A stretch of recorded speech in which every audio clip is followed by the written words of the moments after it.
ఆంధ్రప్రదేశ్ ప్రభుత్వం gate foundation మధ్య అవగాహన ఒప్పందం కుదిరింది. ఆరోగ్య సంరక్షణ, మెడ్టెక్, విద్య, వ్యవసాయం వంటి కీలక రంగాలలో తక్కువ ఖర్చుతో కూడుకున్న విస్తరించదగిన పరిష్కారాలను అనుసంధానించడం ద్వారా ప్రజల సంక్షేమం కోసం సాంకేతికతను ఉపయోగించడమే ఈ ఒప్పందం ముఖ్య ఉద్దేశం. ముఖ్యమంత్రి చంద్రబాబు ఇవాళ ఢిల్లీలో gates foundation chairman bill gates తో సమావేశమయ్యారు. రాష్ట్రాభివృద్ధి దిశగా ఇరువురు అనేక అంశాలపై లోతైన చర్చ జరిపారు. ఈ సందర్భంగా ఒప్పందంపై సంతకాలు జరిగాయి. బిల్ గేట్స్తో సీఎం చంద్రబాబు ఢిల్లీలో సమావేశమయ్యారు. వీరిద్దరి మధ్య దాదాపు 40 నిమిషాల పాటు పలు ఒప్పందాలపై చర్చ జరిగింది. బిల్ గేట్స్తో అద్భుతమైన సమావేశం జరిగిందని చంద్రబాబు ఎక్స్లో పోస్ట్ చేశారు. ఆంధ్రప్రదేశ్ ప్రజల అభివృద్ధి, సంక్షేమం కోసం రాష్ట్ర ప్రభుత్వంతో గేట్స్ ఫౌండేషన్ సహకారంపై కీలక చర్చలు జరిపామన్నారు. ఆరోగ్య సంరక్షణ, విద్య, వ్యవసాయం, ఉపాధి కల్పన వంటి కీలక రంగాల్లో ఆర్టిఫిషియల్ ఇంటెలిజెన్స్, ప్రెడిక్టివ్ అనలిటిక్స్ వంటి అధునాతన సాంకేతిక పరిజ్ఞానాల వినియోగాన్ని అన్వేషించామని అన్నారు. స్వర్ణాంధ్రప్రదేశ్ 2047 దార్శనికతను సాకారం చేసుకోవడానికి రాష్ట్ర ప్రభుత్వం పూర్తిగా కట్టుబడి ఉందని తెలిపారు. గేట్స్ ఫౌండేషన్తో ఈ భాగస్వామ్యం మన ప్రజలను శక్తివంతం చేయడంలో, లక్ష్యాన్ని సాధించడంలో కీలక పాత్ర పోషిస్తుందని విశ్వసిస్తున్నామని చంద్రబాబు వెల్లడించారు. ఆంధ్రప్రదేశ్ పురోగతికి బిల్ గేట్స్ తన సమయం, మద్దతు ఇచ్చినందుకు హృదయపూర్వకంగా కృతజ్ఞతలు తెలుపుతున్నట్లు పోస్టులో పేర్కొన్నారు. రాష్ట్రం మొత్తంలో పరిశ్రమల ప్రోత్సాహం కోసం ప్రభుత్వం చేపట్టిన చర్యల ఫలితంగా గత 10 నెలల్లో 7 లక్షల కోట్ల పెట్టుబడులు వచ్చాయని, 4 లక్షల మందికి ఉద్యోగ, ఉపాధి అవకాశాలు లభించనున్నాయని మంత్రి నారా లోకేష్ వెల్లడించారు. గతంలో నిలిచిపోయిన అశోక్ లేలాండ్ బస్సుల బాడీ బిల్డింగ్ యూనిట్ మళ్లీ ప్రారంభించేందుకు తీసుకున్న చర్యల వల్ల ఇప్పుడు వేలాది మందికి ఉద్యోగ అవకాశాలు అందనున్నాయని తెలిపారు. మచిలీపట్నంలో త్వరలో గ్రీన్ హైడ్రోజన్ ప్రాజెక్టు కూడా ప్రారంభం కానుందని మంత్రి పేర్కొన్నారు. కృష్ణా జిల్లా బాపులపాడు మండలం మల్లవల్లి పారిశ్రామిక వాడలో అశోక్ లేలాండ్ బస్సుల బాడీ బిల్డింగ్ యూనిట్ను ఏపీ మంత్రి నారా లోకేష్ ప్రారంభించారు. ఈ కార్యక్రమంలో రాష్ట్ర మంత్రులు TG Bharat, Kollu Ravindra, Gannavaram MLA Yarlagadda Venkatrao, Ashok Leyland సంస్థ ప్రతినిధులు పాల్గొన్నారు. ఈ కార్యక్రమానికి ముఖ్య అతిథిగా హాజరైన మంత్రి నారా లోకేష్ మాట్లాడుతూ 2019-2024 మధ్య కాలంలో రాష్ట్రంలో పరిశ్రమలు నిలిచిపోయిన పరిస్థితిని ప్రస్తావించారు. అప్పటి పాలకుల వైఖరికి కారణంగా పరిశ్రమలు ఇతర రాష్ట్రాలకు వెళ్లిపోగా ఇప్పుడు ప్రభుత్వం పరిశ్రమల అభివృద్ధిపై ప్రత్యేక దృష్టి సారించిందని తెలిపారు. గతంలో నిలిచిపోయిన ఈ ప్లాంటును మళ్లీ ప్రారంభించేందుకు తీసుకున్న చర్యల వల్ల ఇప్పుడు వేలాది మందికి ఉద్యోగ అవకాశాలు అందనున్నాయని చెప్పారు. ఇక రాష్ట్రం మొత్తంలో పరిశ్రమల ప్రోత్సాహం కోసం ప్రభుత్వం చేపట్టిన చర్యల ఫలితంగా గత 10 నెలల్లో 7 లక్షల కోట్ల పెట్టుబడులు వచ్చాయని, 4 లక్షల మందికి ఉద్యోగ, ఉపాధి అవకాశాలు లభించనున్నాయని మంత్రి వెల్లడించారు. పరిశ్రమల ద్వారా యువతకు ఉపాధి అవకాశాలు కల్పిస్తూ ఆర్థిక అభివృద్ధిని వేగవంతం చేయడమే ప్రభుత్వ లక్ష్యమని చెప్పారు. మచిలీపట్నంలో త్వరలో గ్రీన్ హైడ్రోజన్ ప్రాజెక్టు కూడా ప్రారంభం కానుందని ఆయన పేర్కొన్నారు. And I'm really excited to see this project come alive, spread across 75 acres with 40 acres of land currently developed. This facility in phase 1 aims to manufacture 2,400 buses annually and has a potential to go up to close to 4,000 plus buses manufactured here. You know what excites me is to see young workers here who are from our state, who are from different states. It really is a goosebumps moment for me. Phase 1, 600 jobs will get created, and I'm sure with Dwarka Tirmal sir push, definitely phase 2 production will also start here, and together will create close to 2,000 jobs here in this facility of Ashok Leyland. You know, jobs here doesn't just mean economic activity. For us, it means liberation. It's about pulling families out of the cycle of poverty. And that's the singular focus with which this government wants to work with. You know, Ashok Leyland will truly transform the local ecosystem. It will create not only primary jobs, but the kind of secondary jobs that it will create is what really makes it even more exciting. And I'm really excited that cutting edge buses are getting manufactured here, including soon the EV buses will also get manufactured here in this particular plant. And Ashok Leyland is a testament to the Honorable Prime Minister's vision, which is Atmanirbhar Bharat, and the state goal of becoming a hub for advanced, environmentally conscious manufacturing. You know, by embracing cleaner technologies and sustainable practices, Ashok Leyland is setting a benchmark for others to follow, ensuring that growth and environmental responsibility go hand in hand. Ashok Leyland has consistently been a pioneer in the commercial vehicle industry. I got an opportunity to take a glimpse into your history. I mean, it's just amazing the kind of contribution you've done to our nation and the role that Ashok Leyland has played in building India. అధికారిక కార్యక్రమాలు, సమావేశాలు, పర్యటనలు, party నేతలు, కార్యకర్తలతో తీరిక లేకుండా గడిపే ప్రజా ప్రతినిధులు 20-30 ఏళ్లు వెనక్కి వెళ్లి క్రీడా పోటీలో హుషారుగా పాల్గొన్నారు. పరుగు పందెం పోటీల్లో ఎమ్మెల్యేలు, ఎమ్మెల్సీలు చిన్నారుల వలె పరుగులు తీశారు. సభాపతి అయ్యన్న పాత్రుడు కామెంటేటర్ అవతారమెత్తి అందరినీ ఆట పట్టించారు. అధికారిక కార్యక్రమాలు, సమావేశాలు, పర్యటనలు, పార్టీ నేతలు, కార్యకర్తలతో తీరిక లేకుండా గడిపే ప్రజాప్రతినిధులు 20-30 ఏళ్లు వెనక్కి వెళ్లి క్రీడా పోటీల్లో హుషారుగా పాల్గొన్నారు. రెండో రోజు ప్రారంభమైన క్రీడా పోటీల్లో ఎమ్మెల్యేలు, ఎమ్మెల్సీలు రెట్టింపు ఉత్సాహంతో ఆడారు. ఈ ఆహ్లాద వాతావరణానికి విజయవాడ ఇందిరాగాంధీ మున్సిపల్ స్టేడియం వేదికైంది. సభ్యులకు badminton, throwball, carroms, tennikoit, shot put, cricket, volleyball, kabaddi, tennis, tug of war, పరుగు పందెం పోటీలు నిర్వహించారు. మొదటగా పరుగు పందెం నిర్వహించారు. ఈ పోటీల్లో ఎమ్మెల్యేలు, ఎమ్మెల్సీలు చిన్నారుల వల్లే పరుగులు తీశారు. సభాపతి అయ్యన్న పాత్రుడు కామెంటర్ అవతారమెత్తి అందరినీ ఆట పట్టించారు. 100 కిలోల బరువు ఉన్న ప్రజాప్రతినిధుల రన్నింగ్ రేసులో ఎమ్మెల్సీ కంచెర్ల శ్రీకాంత్ విజేతగా నిలిచారు. అనంతరం షాట్ పుట్ పోటీల్లో ఎమ్మెల్యేలు, ఎమ్మెల్సీలు నువ్వా నేనా అంటూ పోటీ పడ్డారు. క్రికెట్ పోటీలో ముఖ్యమంత్రి చంద్రబాబు టీంతో స్పీకర్ అయ్యన్న జట్టు తలపడింది. బాగా జరుగుతున్నాయి. ఏం మేము కూడా అంత ఎక్స్పెక్ట్ చేయలేదు. ఎమ్మెల్యేలు అందరూ కూడా వయసుతో సంబంధం లేకుండా ఉత్సాహంగా మీరు చూస్తున్నారు కదా, అందరూ వస్తున్నారు, పార్టిసిపేట్ చేస్తున్నారు, ప్రోత్సహిస్తున్నారు. ఇది కొత్త సాంప్రదాయం కాదు, ఎన్టీ రామారావు టైం నుంచి ఉంది. కానీ మధ్యలో కొంతమంది ముఖ్యమంత్రి పట్టించుకోలేదు. నేను ఎన్టీ రామారావు టైం నుంచి ఉన్నాను కాబట్టి మళ్ళీ ఒకసారి అలా చేస్తే బాగుంటుంది ఒక ఆలోచన వచ్చి చంద్రబాబు గారితో మాట్లాడడం జరిగింది. వారు కూడా ప్రోత్సహించారు. చెయ్యండి అయ్యా, తప్పే ఉంది, అందరూ సరదాగా ఉండండి, 3 రోజులు అన్నారు. ఇప్పుడు టెన్షన్తో ఉంటారు, మీరు సరదాగా ఉండండి అన్నారు. దాంతోపాటు సాంస్కృతిక కార్యక్రమం పెట్టాం. నిన్న కూడా బ్రహ్మాండంగా అందరూ వచ్చి చూశారు. మీరు ఈవేళ కూడా అందరూ పార్టిసిపేట్ చేస్తున్నారు. రేపు మళ్ళీ సాంస్కృతిక కార్యక్రమాలు ఉంటాయి. సాయంత్రం 5 గంటల నుంచి రాత్రి 7:30 వరకు సాంస్కృతిక కార్యక్రమాలు ఉంటాయి. A1 కన్వెన్షన్లో పెట్టాం. 7:30కి ఏమో గెలిచిన వాళ్ళందరికీ చంద్రబాబు చేతి మీద ప్రైజులు ఇస్తారు. ప్రైజులు ఇచ్చిన తర్వాత సాంస్కృతిక కార్యక్రమాల్లో మా ఎమ్మెల్యేలందరూ కూడా డ్యాన్స్ ప్రోగ్రాం కానీ, కిట్స్ కానీ, డైలాగ్స్ కానీ, కోలాటాలు కానీ అన్నీ ఉంటాయి. అయిన తర్వాత చంద్రబాబు నాయుడు గారు ప్రైజులు ఇచ్చిన తర్వాత డిన్నర్ ఉంటుంది. ఫైనాన్స్ మినిస్టర్ గారు బడ్జెట్ అయింది కాబట్టి ఇస్తారు. అది అయిన తర్వాత అందరం కూడా ఇంటికి వెళ్తాం. నందమూరి తారక రామారావు ముఖ్యమంత్రి దగ్గర నుంచి కూడా బడ్జెట్ సెషన్లో ఈ విధంగా స్పోర్ట్స్ పెట్టడం, కల్చరల్ యాక్టివిటీస్ పెట్టడం, ఒక రోజున ఈవినింగ్ డిన్నర్ ఫంక్షన్ పెట్టి ప్రైజులు ఇవ్వడం, ఇది ఒక మాత్రమైన కార్యక్రమం ఉండేది. ఒక స్కూల్లో, కాలేజీలో సంవత్సరం చివరిలో ఏ విధంగా పిల్లలందరికీ ఆటల పోటీలు పెట్టి వాళ్ళని ఎంటర్టైన్ చేస్తారో, వాళ్ళు రీఫ్రెష్ చేస్తారో ఆ విధంగా ఇక్కడ కూడా జరిగేది. అలాంటివి గత 5 సంవత్సరాలు టోటల్గా జీరో అయిపోయింది. మరలా ఇవాళ ఆ సాంప్రదాయాన్ని, అందరిలో ఫ్రెండ్షిప్ కూడా, ఇవాళ ఇంతమంది శాసనసభ్యులు కలిసి ఇక్కడ కూర్చోవడం వల్ల ఒకళ్ళ అడ్రస్లు ఒకళ్ళ పేర్లు వాళ్ళు తెలుస్తూ ఉన్నాయి. గతంలో తెలిసేవి కాదు. అలాంటిది ఇవాళ ఇది ఒక మంచి కార్యక్రమం. దానికి అయ్యన్న పాత్రుడు గారిని, ఇతర పెద్దలందరూ కూడా మనస్ఫూర్తిగా అభినందించాలి. ఈ కార్యక్రమంలో నేను 1994 నుంచి కూడా ప్రతి సంవత్సరం పాల్గొనడం, ఈ ఆటల పోటీలు, అదేవిధంగా సాంస్కృతిక కార్యక్రమాలు కూడా పాల్గొనడం, అది ఒక ఆనందం. ఎప్పుడు జీవితాంతం గుర్తుండే తీపి లక్షణాలు, తీపి గుర్తులు అవి. చాలా ఆనందంగా ఉంది. అన్నగారు ప్రవేశపెట్టిన ఎమ్మెల్యేలు, ఎంపీలు, ఎమ్మెల్సీలకి ఆటల పోటీలు జరుగుతున్నాయి. క్రీడలను ప్రోత్సహించడం కోసం ప్రజాప్రతినిధులు కూడా ఎంత క్రీడాకారులు అనేది కాదు, ఒక ఉత్సాహ క్రీడాకారులుగా తీర్చిదిద్దే లక్ష్యంగా పెడుతున్నాం. రాష్ట్రంలో క్రీడలను ప్రోత్సహించడం కోసం కార్యాచరణకు ఇది నాంది. ఇంతకు ముందు కూడా ఉమ్మడి ఆంధ్రప్రదేశ్లో చంద్రబాబు నాయుడు గారు బ్రహ్మాండమైన ఇన్ఫ్రాస్ట్రక్చర్ క్రియేట్ చేసినందువల్ల హైదరాబాద్లో ఒక స్పోర్ట్స్ స్టేడియాలన్నీ వచ్చాయి. ఆపరేషన్ గేమ్స్ కానీ, మిలిటరీ గేమ్స్ కానీ అన్నీ కూడా భారీ ఎత్తున నడిపారు. జిల్లా స్థాయిలో కూడా క్రీడల ప్రాంగణాన్ని నిర్మించే అవకాశం ఆ రోజున పరిశీలించారు. ఇవాళ తిరిగి మళ్ళీ క్రీడలను ప్రోత్సహించారు. ఎందుకంటే ప్రపంచ చిత్రపటంలో మనం వెనుకబడి ఉన్నాం. అది ఆంధ్రప్రదేశ్ నుంచి చంద్రబాబు గారి సహకారం వల్ల క్రికెట్ అయిన సానియా మిర్జా కానీ, లేకపోతే చెస్లో కానీ, టెన్నిస్లో కానీ, బ్యాడ్మింటన్లో కూడా పివి సింధు లాంటి వాళ్ళు రాణించడానికి చంద్రబాబు గారి కారణం. భారతదేశం ఒలింపిక్స్లో వెనుకబడుతుంది, ఆసియాడ్లో వెనుకబడుతుంది. వీటిని అధిగమించడం కోసం క్రీడలను బాగా ప్రోత్సహించాలి. రాజకీయాలకు అతీతంగా క్రీడాకారులను ప్రోత్సహించడం కోసం ప్రత్యేక ప్రణాళికతో ముందుకు వెళ్తున్నాం. ఇవాళ చాలా 25సారి మేము పార్టిసిపేట్ చేయడం, 25సారి చాలా ఆనందంగా ఉంది. యువకులకి మార్గదర్శకత్వంగా మేము కూడా పరుగులు తీసి వారిని ఆనందపరుస్తున్నాం. ఇది ఎప్పుడు ఉన్నటువంటి సాంప్రదాయం ఏంటంటే ఆ సాంప్రదాయాన్ని మళ్ళీ పునరుద్ధరించడం జరిగింది.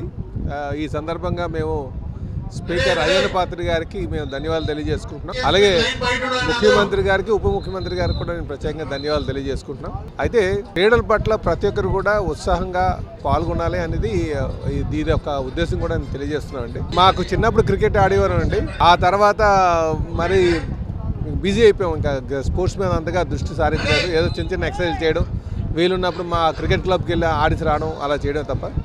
కానీ ఈరోజు ఒక పోటీతత్వంతో సరదాగా పాల్గొనడం మాకు ఆనందంగా ఉందని చెప్పి తెలియజేస్తాం. ఇది చాలా ఆనందంగా ఉంది. ప్రజాప్రతినిధులుగా మేము ఈరోజు 10 మందికి స్ఫూర్తిని ఇవ్వాలన్నటువంటి ఉద్దేశంతోనే చంద్రబాబు నాయుడు గారు, మా ప్రియతమ ముఖ్యమంత్రి, అదేవిధంగా మా యువనేత మరి విద్యాశాఖ మంత్రులు నారా లోకేష్ బాబు గారి యొక్క స్ఫూర్తి ఇందులో ఉంది. ఎందుకంటే చంద్రబాబు నాయుడు గారి విజన్లో 85 సంవత్సరముల లైఫ్ ఎక్స్పెక్టెన్సీ పెంచారు. మరి 85 సంవత్సరాలు శారీరక దృఢత్వం ఉండాలి, లైఫ్ ఎక్స్పెక్టెన్సీ పెరగాలంటే చిన్నప్పటి నుంచే గేమ్స్ ఉండాలి.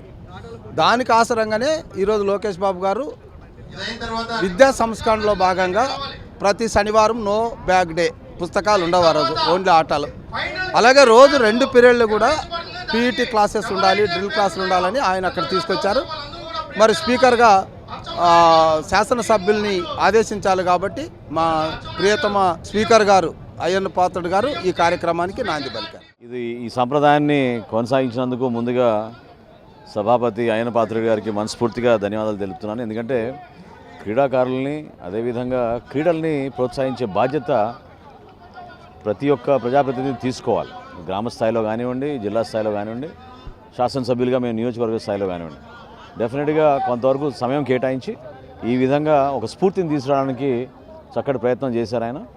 సో రాష్ట్ర వ్యాప్తంగా ఈ రోజున ఇటువంటి కార్యక్రమాలు జరగడం ద్వారా రాబోయే రోజుల్లో యువతకు ప్రోత్సహించే విధంగా, క్రీడాకారుల్ని ప్రత్యేకంగా మనం అంతర్జాతీయ స్థాయిలో తీసుకెళ్లే విధంగా ఒక చక్కటి ప్రణాళిక సిద్ధం చేసుకోవాల్సిన అవసరం ఉంది. దానికి మనస్ఫూర్తిగా స్పీకర్కి ధన్యవాదాలు.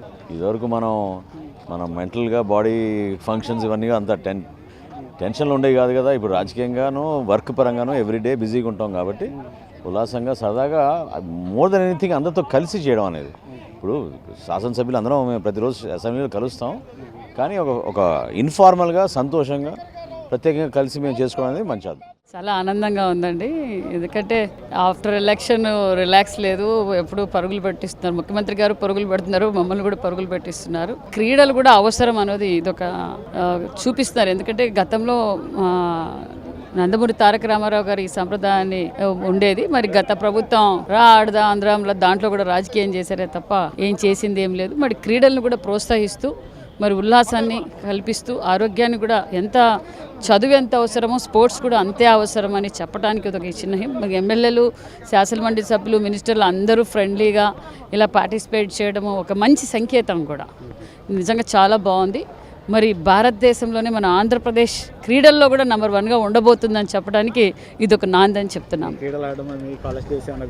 ఖచ్చితంగా గుర్తొచ్చింది. మర్చిపోయాం. మళ్ళీ మా కాలేజ్ డేస్ కూడా గుర్తు రావడం, అందరితోనూ ఫ్రెండ్లీగా ఉండటం చాలా హ్యాపీగా ఉంది. అందరూ హ్యాపీగా ఫీల్ అవుతున్నారు. Thank you. అంతా బాగుంది. ఏముంది, చిన్నతనం గుర్తొస్తుంది. చక్కగా ఎమ్మెల్యేలు అందరూ దగ్గరికి వచ్చి ఆడటం అనేది ఎప్పుడో నందమూరి తారక రామారావు గారు పెట్టేటువంటి సంప్రదాయాన్ని కొనసాగిస్తున్నాం. చంద్రబాబు నాయుడు గారు మళ్ళీ కొనసాగిస్తున్నారు. స్పీకర్ గారు దగ్గరుండి ఇవన్నీ చేస్తున్నారు. చాలా సంతోషంగా ఉంది. చిన్నతనం గుర్తొచ్చింది. అది అందరూ కలిసి ఆడింది సరదాగా. ప్రాణాలను కాపాడుకునేందుకు ప్రతి ఒక్క ద్విచక్ర వాహనదారుడు హెల్మెట్ను తప్పనిసరిగా ధరించాలన్న నిబంధనను పక్కాగా అమలు చేస్తున్నట్లు హోంశాఖ మంత్రి వంగల్పూడి అనిత వెల్లడించారు. కేవలం హెల్మెట్ లేని కారణంగా ఏటా వేలాది మంది చనిపోతున్నారని, అంతకు 3 మంది గాయాల పాలవుతున్నారని మంత్రి అనిత వెల్లడించారు. ప్రయోగాత్మకంగా కొన్ని ప్రాంతాల్లో హెల్మెట్ ధారణ తప్పనిసరనే నిబంధన అమలు చేస్తున్నట్లు తెలిపారు. ప్రాణాలను కాపాడుకునేందుకు ప్రతి ఒక్క ద్విచక్ర వాహనదారుడు హెల్మెట్ను తప్పనిసరిగా ధరించాలన్న నిబంధనను పక్కాగా అమలు చేస్తున్నట్లు హోంశాఖ మంత్రి వంగలపూడి అనిత అన్నారు. రోడ్డు ప్రమాదాల మరణాలతో చాలా కుటుంబాలు రోడ్డున పడుతున్నాయని ఆమె ఆవేదన వ్యక్తం చేశారు. రోడ్డున ప్రమాదాలతో తల్లులకు కడుపు కొత్త మిగులుతోందని, ఈ నేపథ్యంలో హెల్మెట్ ధరించని వారి నుంచి 1000 రూపాయల జరిమానాను వసూలు చేస్తున్నట్లు మంత్రి పేర్కొన్నారు. కేవలం హెల్మెట్ లేని కారణంగా ఏటా వేల మంది చనిపోతున్నారని, అందుకు 3 మంది గాయాల పాలవుతున్నారని మంత్రి అనిత వెల్లడించారు. ప్రయోగాత్మకంగా కొన్ని ప్రాంతాల్లో హెల్మెట్ ధారణ తప్పనిసరనే నిబంధనను అమలు చేస్తున్నట్లు తెలిపారు. 2020లో కేంద్రం చేసిన చట్టం, సుప్రీంకోర్టు ఆదేశం ప్రకారం 1000 రూపాయల జరిమానా వసూలు చేస్తున్నామని అన్నారు. రాష్ట్ర వ్యాప్తంగా కాకుండా కొన్ని ప్రాంతాల్లో మాత్రమే ప్రయోగాత్మకంగా 1000 రూపాయల జరిమానాను వసూలు చేస్తున్నామని ఈ సందర్భంగా ఆమె తెలిపారు.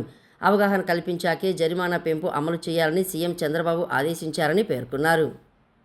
రోడ్ యాక్సిడెంట్లు జరగకుండా బ్లాక్ స్పాట్స్ని సుమారుగా 961 బ్లాక్ స్పాట్స్ని కూడా మేము ఐడెంటిఫై చేసి దగ్గర 1117 సీసీ కెమెరాలు కూడా ఏర్పాటు చేసుకొని వాళ్ళకి ఎప్పటికెప్పుడు అక్కడ 24/7 పోలీస్ డిపార్ట్మెంట్ వాళ్ళని అక్కడ కాపలా పెట్టి వాళ్ళు డ్యూటీలు వేసి ఇంత పని చేస్తున్నా కూడా ఎక్కడో ఒక యాక్సిడెంట్ జరుగుతూనే ఉంటుంది అధ్యక్ష.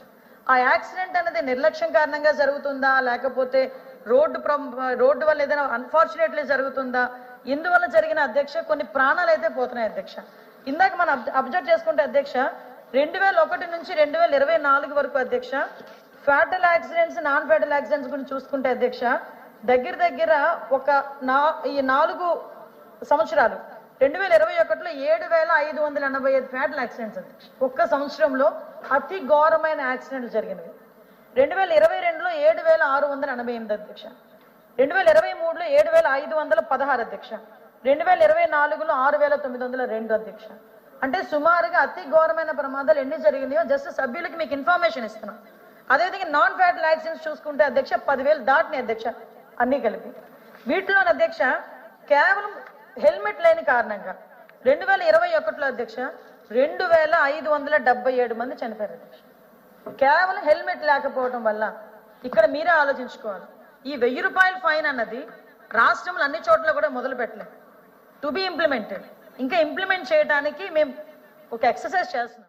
హంద్రీనీవా కాలువల ప్రవాహ సామర్థ్యాన్ని 2,200 నుంచి 3,850 క్యూసెక్కులకు పెంచుతామని జలవనరుల శాఖ మంత్రి నిమ్మల రామానాయుడు చెప్పారు.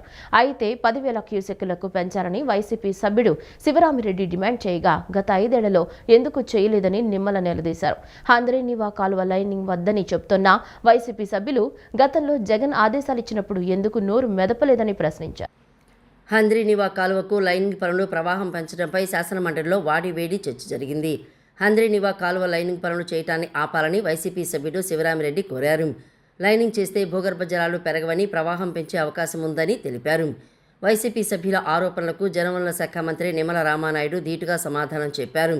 హంద్రీనీవా ద్వారా 2025 జూన్ కల్లా రెట్టింపు జలాలు ప్రవహించేలా సీఎం చర్యలు తీసుకున్నారని అన్నారు. హంద్రీనీవా ప్రవాహాన్ని 2,200 క్యూసెక్కుల నుంచి 3,850 క్యూసెక్కులకు పెంచాలని సీఎం చంద్రబాబు నిర్ణయించారని తెలిపారు. ఏ ప్రాజెక్టుకు కేటాయించని రీతిలో బడ్జెట్లో 3,240 కోట్లు హంద్రీనీవాకు కూటమి ప్రభుత్వం కేటాయించిందని వెల్లడించారు. ప్రవాహం పెంచి కర్నూలు, అనంతపురం జిల్లాల్లోని పలు ప్రాంతాలకు నీటిని అదనంగా తరలిస్తామని అన్నారు. హంద్రీనీవా కాలువ 216 నుంచి 400 కిలోమీటర్ల వరకు 195 చెరువులు అభివృద్ధి చేయాలని ప్రతిపాదనలు ఉన్నాయని అన్నారు. బనకచెర్ల ప్రాజెక్టు ద్వారా గోదావరి నీటి ప్రవాహాన్ని తెచ్చిన తర్వాత రాయలసీమకు మరిన్ని నీళ్లు అందిస్తామని చెప్పారు. భవిష్యత్తులో హంద్రీనీవా ద్వారా నీటి ప్రవాహాన్ని దశలవారీగా గణనీయంగా పెంచాలని సీఎం నిర్ణయించారని చెప్పారు. హంద్రీనీవా కాలువ లైనింగ్ వద్దని చెబుతున్న వైసీపీ సభ్యులు గతంలో జగన్ ఆదేశాలు ఇచ్చినప్పుడు ఎందుకు నోరు మెదపలేదని ప్రశ్నించారు. గత 5 ఏళ్లలో వైసీపీ హయాంలో 1 క్యూసెక్ ప్రవాహాన్ని ఎందుకు పెంచలేదని మంత్రి నిలదీశారు. గత 5 ఏళ్లలో హంద్రీనీవా పనులను రూపాయి కూడా ఎందుకు ఖర్చు చేయలేదని ఆయన అడిగారు. ప్రవాహం పెంచేందుకు చంద్రబాబు మాల్యాల వద్ద మోటార్లు పెడితే జగన్ హయాంలో ఎందుకు వినియోగించుకోలేదంటూ ఫైర్ అయ్యారు. ఏదైతే ప్రస్తుతం మరి 2,000 నుంచి 2,200 క్యూసెక్కులు మాత్రమే సామర్థ్యం ఉంటే దీనిని గౌరవ ముఖ్యమంత్రి చంద్రబాబు నాయుడు గారు దీన్ని 3,850 క్యూసెక్కులకి పెంచేటువంటి విధంగా మరి ఈరోజు పనులు మొదలుపెట్టి రేపు 2025 జూన్ కల్లా ఈ రెట్టింపు జలాలు HNSS లో ప్రవహించేటువంటి విధంగా ఉత్తర్వులు ఇవ్వడం, ఆ పనులు జరుగుతున్నటువంటి పరిస్థితి అధ్యక్ష. అదేవిధంగా ఏదైతే జీడిపల్లి రిజర్వాయర్ 216 నుంచి 400 కిలోమీటర్స్ వరకు కూడా ప్రస్తుతం కేవలం 1,200 క్యూసెక్కులు మాత్రమే ఉన్నటువంటి స్థితిలో దీన్ని 2,200 క్యూసెక్కులకు పెంచేటువంటి విధంగా, అంటే ఇప్పుడున్నటువంటి వాటర్ని డబల్ చేసేటువంటి విధంగా కూడా టెండర్స్ పిలిచి ఈ వర్క్ కూడా 2025 జూన్ కల్లా పూర్తి చేసి ఆ యొక్క వాటర్ని ఆ రాయలసీమ పర్టికులర్ గా HNSS ద్వారా అందించాలనేటువంటి సంకల్పంతో 3,240 కోట్ల అధ్యక్ష బడ్జెట్ లో ఆంధ్రప్రదేశ్ రాష్ట్రంలో ఏ ప్రాజెక్ట్ కి కేటాయించినటువంటి విధంగా హంద్రీనీవాకి 3,240 కోట్లు కేటాయించి ఈ పనుల్ని త్వరితగతంగా పూర్తి చేస్తున్నాం అధ్యక్ష. ఏదైతే ఇప్పుడు గౌరవ సభ్యులు ఏదైతే చెప్పారో భూగర్భ జలాల గురించి చెప్పడం జరిగిందో మరి చాలా క్లియర్ గా, అంటే ఏదైతే ఇప్పుడు చాలా క్లియర్ గా 0 కిలోమీటర్ దగ్గర నుంచి ఏదైతే మనం 216 దాకా ఏదైతే ఇప్పుడు జలాలు ఏవైతే ఉన్నాయో ఇవి ప్రస్తుతం 2,200 ఉన్నాయి. దీన్ని 3,850కి ఇప్పుడు మనం పెంచబోతూ ఉన్నాం. పరిపాలనలో సంస్కరణలకు సంబంధించి ఏర్పాటు చేసిన మంత్రివర్గ ఉపసంఘం అమరావతిలోని సచివాలయంలో సమావేశమైంది. ఫ్రీ హోల్డ్ భూములు 22A భూములు, అందరికీ ఇళ్లు, నాలా అనుమతులు, అసైన్మెంట్ కమిటీల ఏర్పాటుపై ప్రధానంగా చర్చించారు. గత ప్రభుత్వ హయాంలో అందరికీ ఇళ్లు పథకంలో చోటు చేసుకున్న అవకతవకలపై సమగ్ర విచారణ చేపట్టాలని సబ్ కేబినెట్ నిర్ణయించింది. భూ పరిపాలనలో సంస్కరణలకు సంబంధించి ఏర్పాటు చేసిన మంత్రివర్గ ఉపసంఘం అమరావతిలోని సచివాలయంలో సమావేశమైంది. రెవెన్యూ మంత్రి అనగాని సత్యప్రసాద్ అధ్యక్షతన జరిగిన ఈ సమావేశంలో మంత్రులు పయ్యావుల కేశవ్, నారాయణ, టీజీ భరత్, ఆనం రామనారాయణ రెడ్డి, ఎన్ఎండి ఫరూక్ పాల్గొన్నారు. సమావేశం అనంతరం మంత్రి అనగాని సత్యప్రసాద్ మీడియాతో మాట్లాడుతూ భూ పరిపాలనలో కీలకమైన 5 అంశాలపై లోతుగా చర్చించినట్లు తెలిపారు. ఫ్రీ హోల్డ్ భూములు, 22A భూములు, అందరికీ ఇల్లు, నాలా అనుమతులు, అసైన్మెంట్ కమిటీల ఏర్పాటుపై ప్రధానంగా చర్చించామని చెప్పారు. వెనువెంటనే జిల్లాల వారీగా అసైన్మెంట్ కమిటీలను ఏర్పాటు చేయాలని నిర్ణయించామని, మిగిలిన అంశాలపై ఏప్రిల్ 16న జరిగే భేటీలో కీలక నిర్ణయాలు తీసుకుంటామని తెలిపారు. ఫ్రీ హోల్డ్ భూముల్లో దాదాపు 5 లక్షల ఎకరాల మేర అక్రమాలు జరిగినట్లు గుర్తించామని, వాటిపై ఆలోచించి తగిన చర్యలు తీసుకునేందుకు మరో సమావేశంలో నిర్ణయం తీసుకుంటామని వెల్లడించారు. గత ప్రభుత్వ హయాంలో అందరికీ ఇళ్ల పథకంలో చోటు చేసుకున్న అవకతవకలపై సమగ్ర విచారణ చేపడతామని తెలిపారు. పేదలకు ఇళ్ల పట్టాలు, అక్రమంగా నిర్మించిన ఇళ్లను క్రమబద్ధీకరించేందుకు ప్రత్యేక విధానాన్ని రూపొందించేందుకు చర్యలు చేపడతామని చెప్పారు. నాలా అనుమతుల ప్రక్రియను వేగవంతం చేసేందుకు చట్టంలో మార్పుల అవసరాన్ని పరిశీలిస్తున్నామని, భూ పరిపాలనలో సంస్కరణలు తెచ్చి పేదలకు న్యాయం చేయడంతో పాటు పారిశ్రామిక వృద్ధికి అనుకూలమైన వాతావరణాన్ని సృష్టించేందుకు కృషి చేస్తామని మంత్రి స్పష్టం చేశారు. ఎన్టీఆర్ జిల్లాలో భాగస్వామ్య పక్షాల సమిష్టి కృషితో ఆతిథ్య రంగంతో సహా సేవారంగ సమగ్రాభివృద్ధికి చర్యలు తీసుకుంటున్నట్లు CCLA జిల్లా ప్రత్యేక అధికారి జి జయలక్ష్మి తెలిపారు. పర్యాటకంలో జిల్లాల మధ్య పోటీతత్వం, సమన్వయం కూడా అవసరమన్నారు. విజయవాడ సౌందర్యాన్ని, ఆతిథ్య ఔన్నత్యాన్ని ప్రతిబింబించేలా ట్యాగ్ లైన్ రూపకల్పనకు కృషి చేసి ఇమేజ్ను నిలబెట్టేందుకు కృషి చేయాలన్నారు. ముఖ్యమంత్రి దార్శనికతకు అనుగుణంగా స్వర్ణాంధ్ర 2047, స్వర్ణాంధ్ర స్వచ్ఛాంధ్ర లక్ష్యాల సాధనకు ప్రణాళిక ప్రకారం కృషి చేయడం జరుగుతోందని, ఇందులో భాగంగా ఎన్టీఆర్ జిల్లాలో భాగస్వామ్య పక్షాల సమిష్టి కృషితో ఆతిథ్య రంగంతో సహా సేవారంగ సమగ్రాభివృద్ధికి చర్యలు తీసుకుంటున్నట్లు CCLA జిల్లా ప్రత్యేక అధికారి G Jayalakshmi, collector doctor G Lakshmisha, CP SV Rajasekhar Babu అన్నారు. బుధవారం విజయవాడలోని హోటల్ హయత్ ప్లేస్లో స్వచ్ఛత green leaf rating, Swarnandhra Swachhandhra P4 విధానం, టూరిజం సహా సేవారంగ అభివృద్ధిపై chamber of commerce, hotels association ఆధ్వర్యంలో ప్రత్యేక సదస్సు జరిగింది. ఈ సదస్సుకు ముఖ్య అతిథిగా హాజరైన జిల్లా ప్రత్యేక అధికారి జయలక్ష్మి మాట్లాడుతూ పర్యాటకులకు ఎప్పటికప్పుడు గుర్తుండిపోయేలా మౌలిక వసతులతో ఆతిథ్యం ఇవ్వాల్సిన అవసరం ఉందని అన్నారు. హోటళ్లు కూడా రిసెప్షన్, చెక్ ఇన్, చెక్అవుట్ సహా అన్ని విభాగాలను పర్యాటక మిత్ర విభాగాలుగా తీర్చిదిద్దుకోవాలని, పర్యాటకంలో జిల్లాల మధ్య పోటీతత్వం, సమన్వయం కూడా అవసరమని పేర్కొన్నారు. విజయవాడ సౌందర్యాన్ని, ఆతిథ్య ఔన్నిత్యాన్ని ప్రతిబింబించేలా ట్యాగ్ లైన్ రూపకల్పనకు కృషి చేసి ఇమేజ్ను నిలబెట్టేందుకు కృషి చేయాలని పేర్కొన్నారు. People who go from here, I would have come for Vijayawada for the first time. I had experience in this hotel. How was I received? How was my billing? And how well I was served there, or hospitality ala undi. This word of mouth is another way that you will get your quick customers. So idi, how do you tap it? Because there is so much of social media, social marketing avanni undi. మీరు ఈ rates reviews అని ఏమైపోయిందంటే not very many people appreciate that, because మన స్విగ్గీలోనో ఎవరో వచ్చేటప్పుడే అది ఇచ్చేసి మేడం 5 స్టార్ వేసేయండి, మేడం 3 స్టార్ వేసేయండి. So that is how it is. So anything that we do also doesn't have that value of that integrity or professionalism of that. Collector Lakshmisha మాట్లాడుతూ స్వర్ణాంధ్ర 2047, స్వర్ణాంధ్ర స్వచ్ఛాంధ్ర లక్ష్యాలపై స్పష్టమైన అవగాహన పెంపొందించుకుని ఉమ్మడి లక్ష్యాల సాధనకు వివిధ పక్షాల భాగస్వామ్యాన్ని ప్రోత్సహించేందుకు ఈ కార్యక్రమాన్ని ఏర్పాటు చేసినట్లు తెలిపారు. ఎన్టీఆర్ జిల్లా ఆర్థిక వ్యవస్థలో 66% సేవారంగం వాటా ఉందని, ఇంతటి ప్రాధాన్యం ఉన్న రంగంలోని వాణిజ్యం, హోటళ్లు, రెస్టారెంట్ల ఉపరంగంలో 2025-26 ఆర్థిక సంవత్సరంలో 22.22% వృద్ధి లక్ష్యాన్ని నిర్దేశించుకోవడం జరిగిందని వివరించారు. అదేవిధంగా నవ్య రాజధాని అమరావతికి గేట్వే అయిన విజయవాడతో పాటు ఎన్టీఆర్ జిల్లాను పర్యాటకంగా అభివృద్ధి చేసేందుకు సమిష్టి కృషి అవసరమని పేర్కొన్నారు.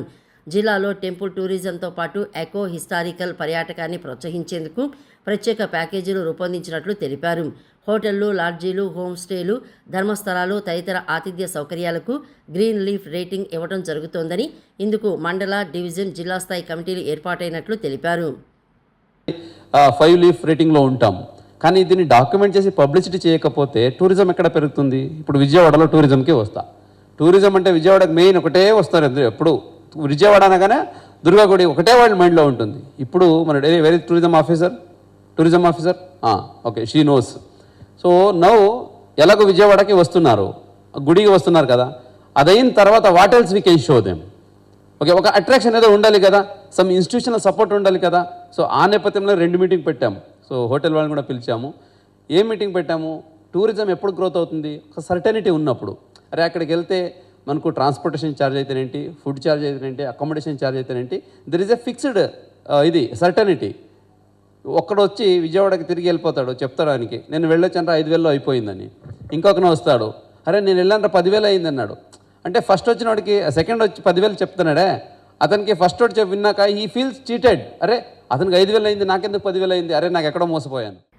అనంతరం పోలీస్ కమిషనర్ ఎస్వి రాజశేఖర్ బాబు మాట్లాడుతూ, నగరంలో రాత్రి 12 గంటల వరకు హోటళ్లను తెరిచి ఉంచుకునే విధంగా ఇప్పటి నుంచి 3 నెలల పాటు అమలు చేసి తర్వాత పరిస్థితిని విశ్లేషించి పొడిగింపుపై తగు నిర్ణయం తీసుకోవడం జరుగుతుందని అన్నారు.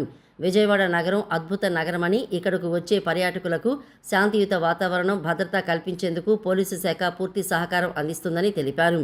ట్రాఫిక్ నియంత్రణలో ఆర్టిఫిషియల్ ఇంటెలిజెన్స్, డ్రోన్స్ వినియోగం వంటి అత్యాధునిక సాంకేతికతను వినియోగిస్తున్నట్లు తెలిపారు.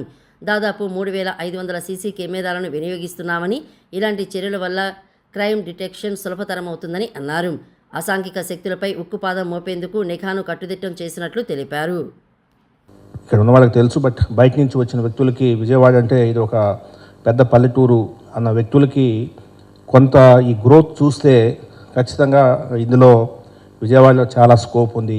మనకు ఈ నగరానికి చాలా అందమైన నగరము, దీన్ని ఈ విధంగా తీర్చిదిద్దాలంటే మనం కొంత ప్రొయాక్టివ్గా ముందుకు పోతే బాగుంటుందని ఒక ఆశ కలుగుతుంది.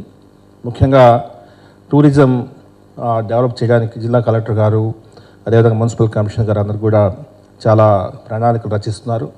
పోలీస్ శాఖ తరఫున ఖచ్చితంగా ఒక సేఫ్టీ అనేది ఒక ఇంపార్టెంట్ ఆస్పెక్ట్ టూరిజంలో.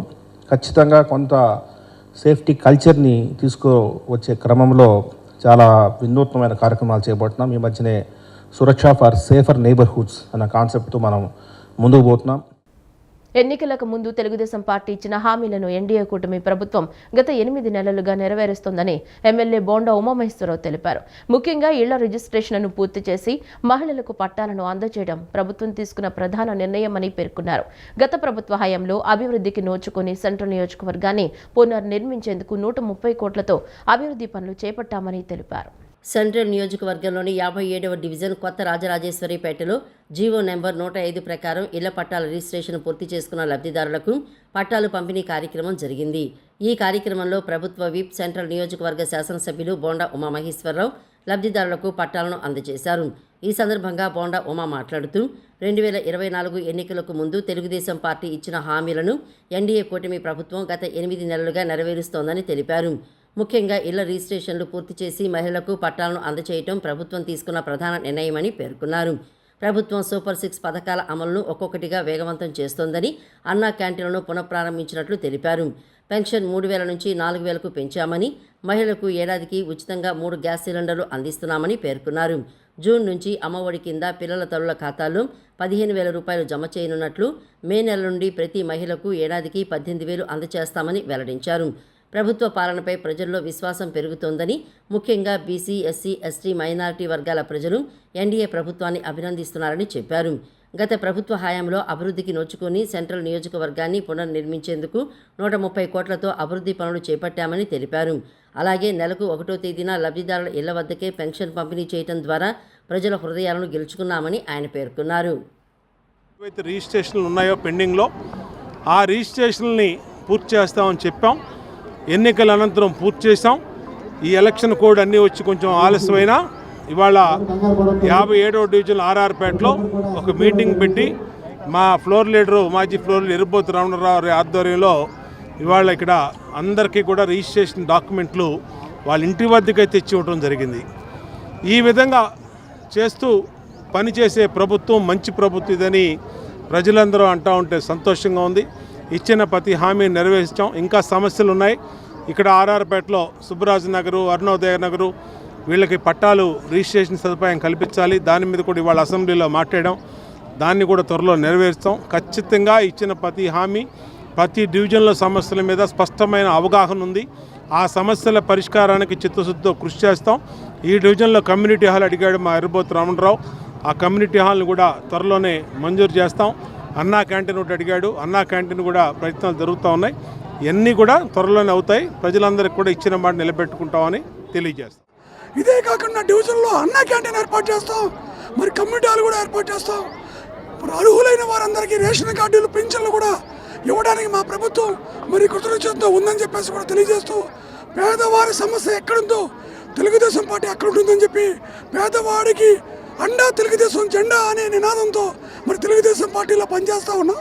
భవిష్యత్తులో 5 ఏళ్ల పాటు పేద వర్గాలకి, బలహీన వర్గాలకి, ఎస్సీలకి, మైనార్టీలకి అందరికీ దగ్గరగా ఉండి వారికి మేలైనటువంటి పరిపాలన అందించే దానికోసం నా వంతు ప్రయత్నం నేను చేస్తానని ఈ సందర్భంగా తెలియజేసుకుంటాను. ఉపాధ్యాయ బదిలీల చట్టం అనేది ఒక చరిత్రని మంత్రి నారా లోకేష్ స్పష్టం చేశారు. పారదర్శకంగా టీచర్ల సీనియారిటీ లిస్ట్ ఉంటుందని చెప్పారు. ఈ బిల్లు ద్వారా కూటమి ప్రభుత్వం చరిత్ర సృష్టించబడుతోందన్నారు. టీచర్ల ట్రాన్స్ఫర్ విషయంలో చంద్రబాబు పాలనలో పారదర్శకంగా వ్యవహరించడం జరిగిందన్నారు. శాసనసభలో విద్యాశాఖకు సంబంధించిన 2 బిల్లులను ఆ శాఖ మంత్రి లోకేష్ ప్రవేశపెట్టారు. 2025 ఆంధ్రప్రదేశ్ రాష్ట్ర ఉపాధ్యాయ బదిలీల క్రమబద్ధీకరణ బిల్లుతో పాటు ప్రైవేటు విశ్వవిద్యాలయాల సవరణ బిల్లును ప్రవేశపెట్టగా వాటికి అసెంబ్లీ ఆమోదం తెలిపింది. ఉపాధ్యాయ బదిలీల చట్టం అనేది ఒక చరిత్రని లోకేష్ స్పష్టం చేశారు. వైఎస్ఆర్సీపీ ప్రభుత్వంలో అడ్డగోలుగా టీచర్లను ట్రాన్స్ఫర్ చేశారని మండిపడ్డారు. అందరితో చర్చించిన తర్వాతనే ఉపాధ్యాయ బదిలీల బిల్లును తీసుకువచ్చామని లోకేష్ స్పష్టం చేశారు. పారదర్శకంగా టీచర్ల సీనియారిటీ లిస్టు ఉంటుందని చెప్పారు. ఈ బిల్లు ద్వారా కూటమి ప్రభుత్వం చరిత్ర సృష్టించబోతోందన్నారు.